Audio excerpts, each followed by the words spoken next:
Financial Survival Network, helping you to survive and thrive in the new economy. Get our complimentary newsletter at financialsurvivalnetwork.com. This is the Financial Survival Network.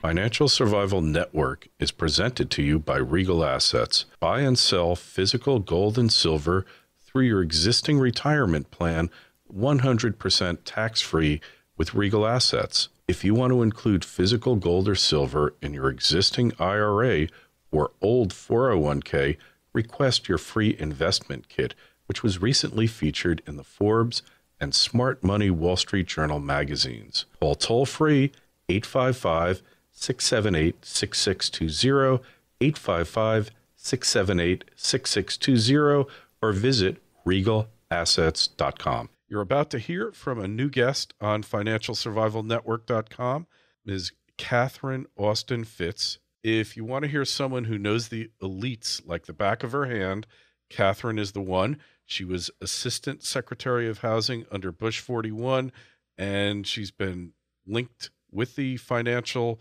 infrastructure her whole life. And Catherine, welcome to FSN. It's great to have you on. Carrie, thank you so much for the opportunity.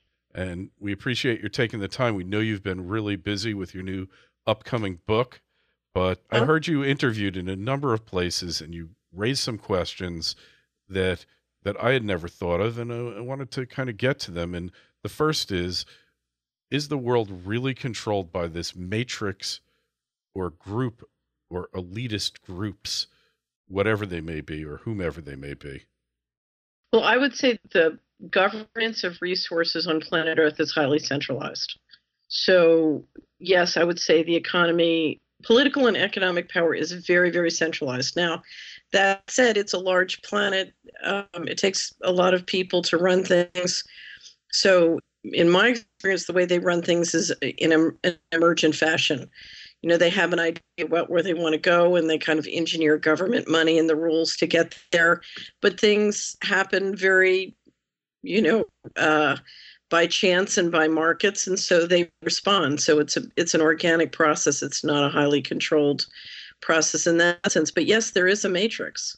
And on the matrix, obviously, there's the top dog. Who is the top dog, or what is the top dog running this show now? Well, that's the $64,000 question, and I certainly don't know. I can only guess. But that is the question. Who's really running the show, and why are they doing what they're doing? I don't know if you've seen Michael Murphy's new video, Why Are They Spraying? Mm-hmm. That's an excellent description of, I think, one of the most important things happening right now. And of course, you watch it. I don't know if you've seen Jeffrey Smith's new DVD, Genetic Roulette. The two in combination are absolutely fantastic because you look at, first of all, the engineering of a drought and the move to genetically modified seeds and the pressures on the farmer to sell their land or to switch to genetically modified seed. And you say, we're living in the world of Joseph and the Pharaoh. Here it comes again. This is why everybody was in slavery when Moses showed up, was because there was a drought and, suddenly everybody, the only person who had seed and land and money was, and food was Pharaoh. So you look at that and you say, why are they doing this? Who would do this? And I think the hard part for most people to fathom is, that a group of people would do this. But clearly it's happening. So I think the $64,000 question is, who's really in control and why are they behaving the way they're behaving? Yeah, because they seem to be acting antithetically to all of our interests, but obviously they have an interest that we don't recognize. And you look at the corn crop, 40% of it's going to ethanol, which is really a very inefficient fuel. It's strictly subsidized, political. It wouldn't exist but for government statute. And that's just adding to starvation and adding to food price inflation across the globe. Except for this, that's genetically modified seed. Mm-hmm. That's becoming the corn that's making the ethanol. It's not fit to eat. So frankly, I'd much rather see it get burned up, in our, I'd much rather it stick up the engines than stick up our bodies. So The reality is, if you look at everything they're doing in a whole variety of fields, including food, I think the question is their plan on dealing with the environment, depopulation? Because we're talking about something that in 1, 2, or 3 generations, all science, or the science I've seen, indicates that it's going to sterilize the second and third generation. Really? Wow. Yep. So, so what do we do about it? How do we get out of this? Is there a way out? Well, there's always a way out. It's what the poet said, they are few and we are many. And the question is, when can we get a critical mass of people, and I would guess that's probably about 5% in the United States, to begin to take the kind of actions that are necessary to shift things? And, step one is, and it's a good sign that they're listening to your show, step one is you turn off the corporate media. Just turn them off. Don't watch them. It's a complete waste of your time and money. If we're going to act in our self-interest, then we need a good map of the world and we need a clear mind. So step one is shift your media. But then step two is shift your money. I mean, if you're investing in the companies that are engineering the seed supply into genetically modified, at the same time you're taking the dividend from that company and going down to the store to buy food, you're much better off taking your money out of that stock and, making a deal with a farmer and investing in land to get a fresh food supply. So part of it is, where's your money going? If you look at what's kept the economy in this country going, one of the things is small banks and credit unions. For heaven's sakes, get your money out of the banks that are centralizing control and into credit unions. Look at your purchases. Are you purchasing from people you know and trust, or are you purchasing from people and just building up the power? I can't tell you how many boardrooms I've sat in, either at a governmental level or a corporate level, and anytime anybody argued for doing the ethical thing, the argument was the crowd supports the guy with the most money, so the guy who plays dirty tricks wins. So we as a consumer have the ability to shift and impact that tremendously. Then donations. Where is our donations going? If you're donating to anybody in the third and fourth quarter, you should donate to the group that's leading the referendum charge for genetically modified food labeling in California. And then finally, elections. We're coming into a presidential election. Carrie, I just want to cry every time I see people spend an hour of their time focused on the presidential elections when they could be paying attention to who's your sheriff, who's on your city council, who's your local mayor. All political control starts bottom up. And the reality is, if you look at the people centralizing control, they moved in and got control of all the local elections and local officials while we were being distracted watching the presidential. So we're coming into an election cycle. It's a great time to get out there and support the really great local leadership who can make a tremendous difference. Because, when the feds decide they want to confiscate your assets, it's your sheriff standing between you and them. And so you really care about who your sheriff is. Absolutely. Anyway, so those are just the few of, there's so many things we can do. The minute 5% of the population's willing to really shift their own time and money and come clean from supporting the corruption, because we're the ones who are financing it and supporting it. We're the ones who are doing it. You can say, well, the top guys engineered a fraudulent housing bubble, but go county by county. We were the appraisers. We were the mortgage bankers. We were the real estate brokers. We did it. We were the small investors. So the minute we shift, we can have a tremendous impact. I totally agree with you. And that's why they want control of the internet, to stop thought and to stop the ability to connect. Because on this show alone, we've grown tremendously from no viewership a year ago to tens of thousands of people around the globe, Canada, Australia, Singapore, every place Right. where they speak English, and even places where they don't. And, this is really where it's at. But, you said it's something I heard in an interview. You said that if gold hits $2,000, then it means war. Could you just elaborate on that point a little bit? Yeah, and here's what I meant by that, because I do think gold's going to move above 2,000. what we watched a process where the gold price was suppressed, and now it's being allowed to rise in a managed rise. Oftentimes, over the last 5 years, you'll hear people project a very dramatic increase in gold, and my contention is that will never happen. And the reason is that the central bankers and whoever's running it, we'll call him Mr. Global, want a managed rise, because if it starts to rise too quickly and they can't control the rise, then we're going to have a war.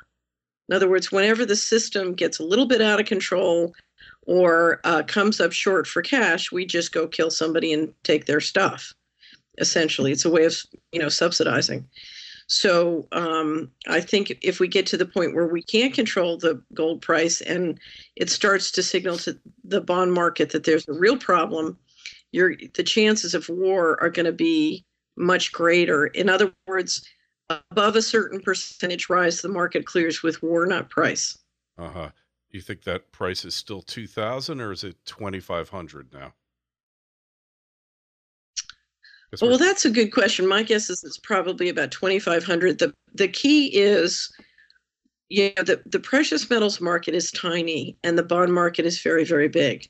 And what the central bankers don't want is they don't want a rush of money. If the market should lose confidence in the bond market and the credit market, they don't want a rush of money running out to tangibles, number one. Number two, the government's finance with the bond market, and they've now gotten the yields down to nothing. So basically, they're borrowing capital around the world at zero.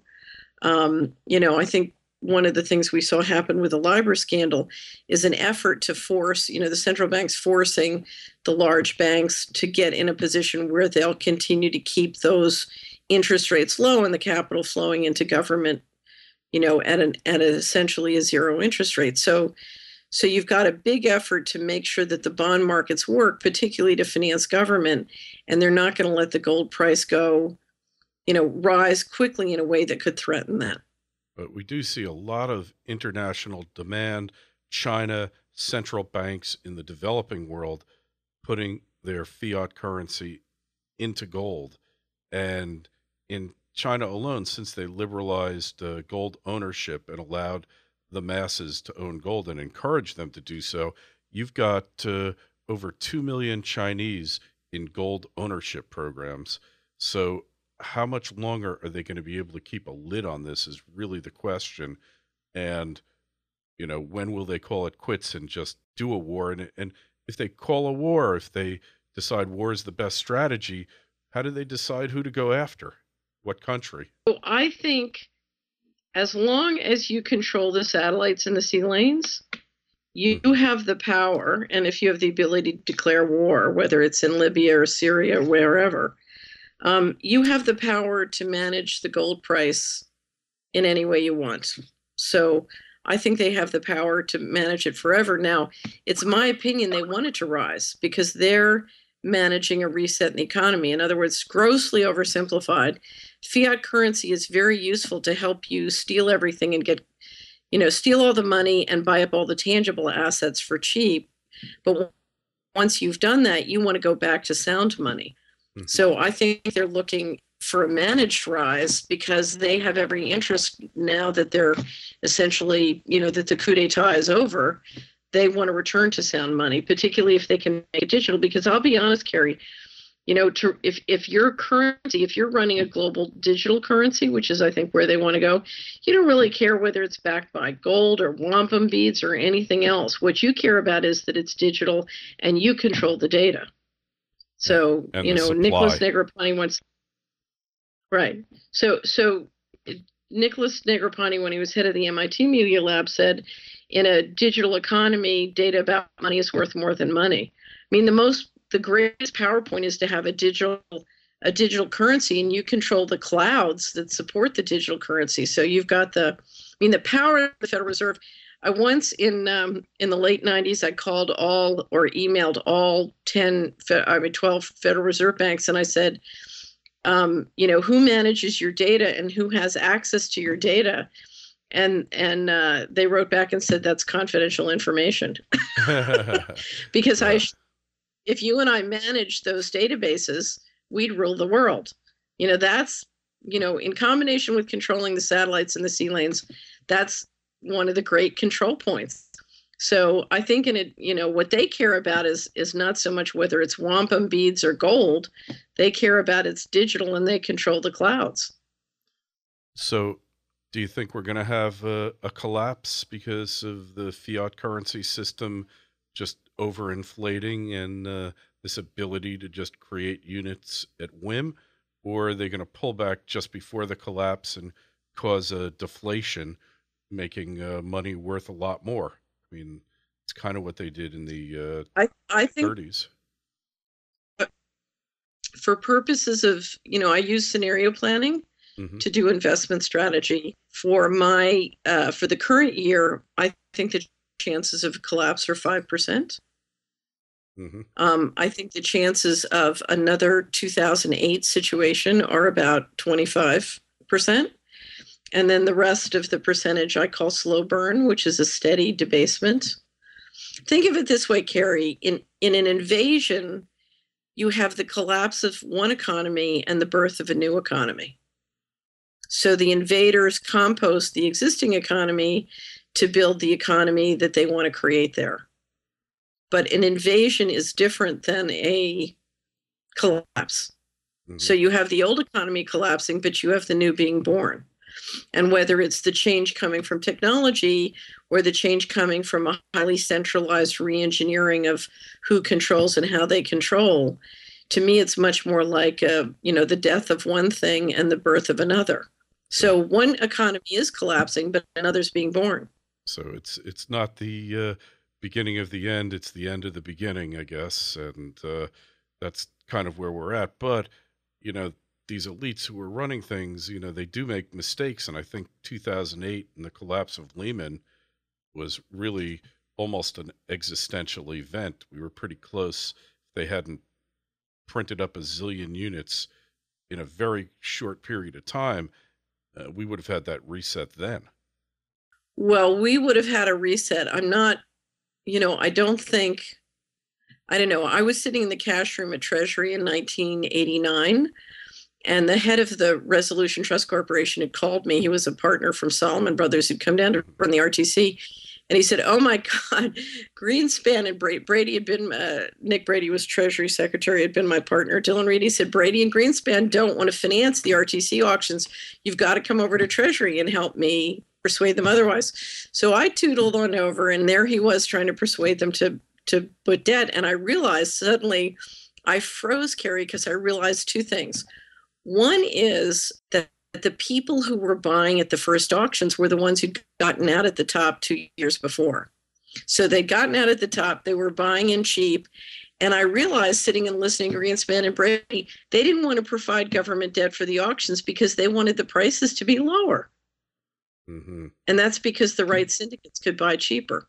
So, do I think the end of the world would have come in 2008? I think Hank Paulson probably believed it would, but I disagree. I don't think it would have. We wouldn't have too big to fail banks now because they would have all failed like a row of dominoes. And it could definitely be argued that the world would be a better place without them. I think you and I would be better off. I don't underestimate the pain that could have occurred at that point, but I think you and I would be better off. The biggest challenge we would have is the American financial system sold significant fraudulent paper to a wide number of countries, including sovereign governments all around the world. I mean, mortgage paper that was intentionally fraudulent with the knowledge of government, and you would have had a real serious national security problem. I think one of the reasons that they probably gave the Nobel Peace Prize to Obama was because he talked the American people into going along with $27 trillion of bailouts that in essence financed, global governments and financial institutions out of the fraudulent paper that we'd sold them. So, I think there would have been a real national security and international relations problem. Yeah, well, it would have been an interesting time, but again, the power wouldn't have been quite as centralized. One final question, Catherine, the derivative mess. We've got 800 trillion or 1.5 quadrillion, whatever that is. I don't even know what these Or who numbers even are. knows? Yeah. Those things will never get paid in the next blow up, will they? They'll just be kind of swept under the rug, because we saw in Greece, very few of them got paid. Well, the biggest derivative position from what I can discern is the interest rate swaps that are driving interest rates down. There's no doubt what we've seen happen, and it's very much thanks to the sort of central banking warfare system, is we've used derivatives to dictate what the future will be, because we've created a system where once you rig $1 trillion of derivatives to make you go into this kind of environment, you must go there, and everybody becomes invested.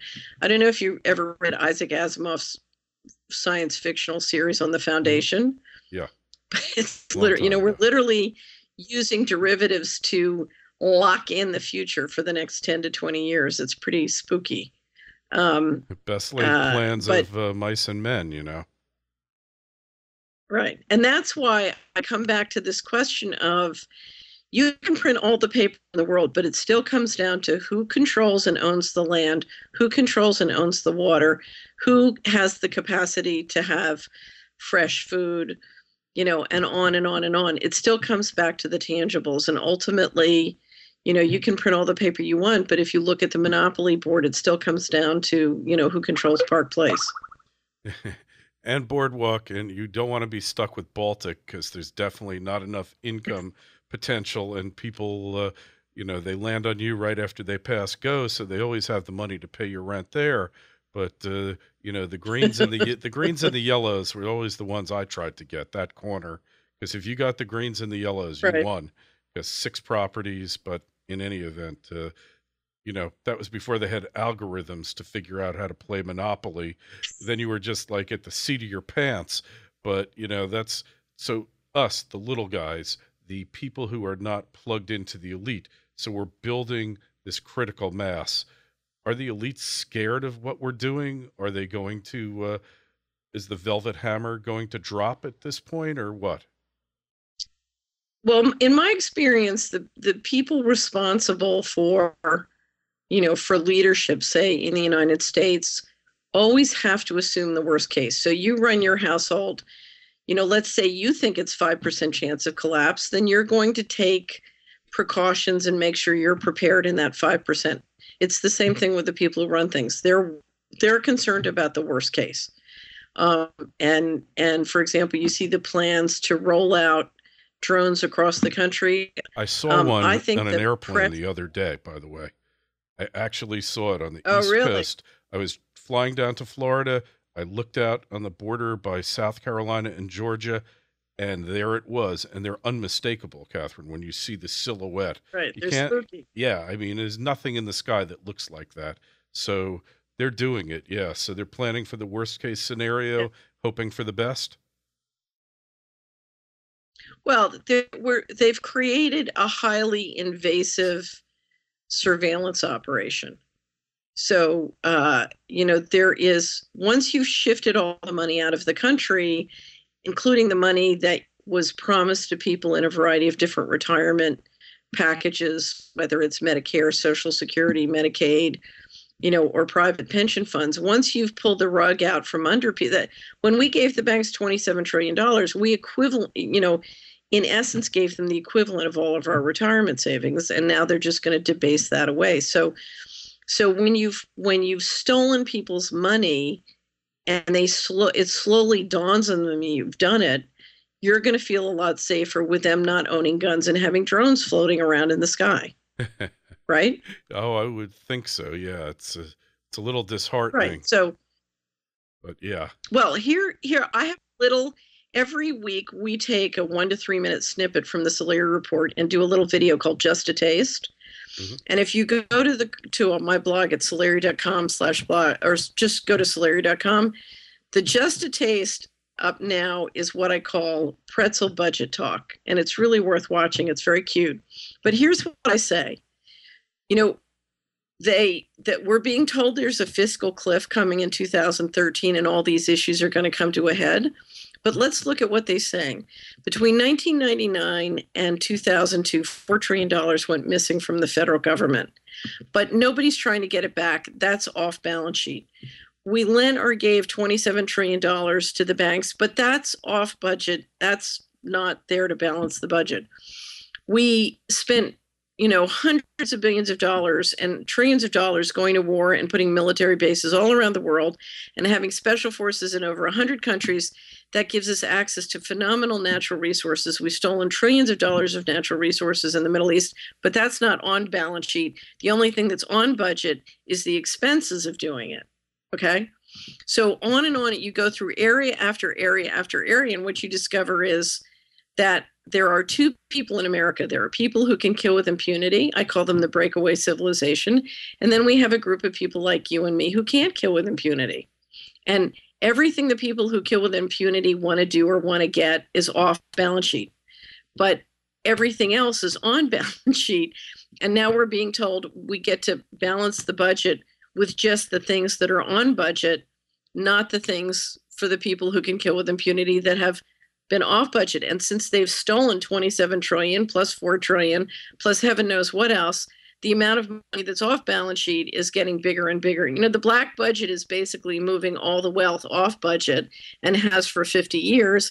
But meantime, we're being told we need to balance everything and pay for all the expenses on budget. So there's a multiple personality disorder that's about to come up, as we discuss the fiscal cliff. And if that 5% of the population can get educated and understand that hypocrisy, then we can get back in the game. I will tell you, it very much relates to what's happening with the genetically modified food and gun control.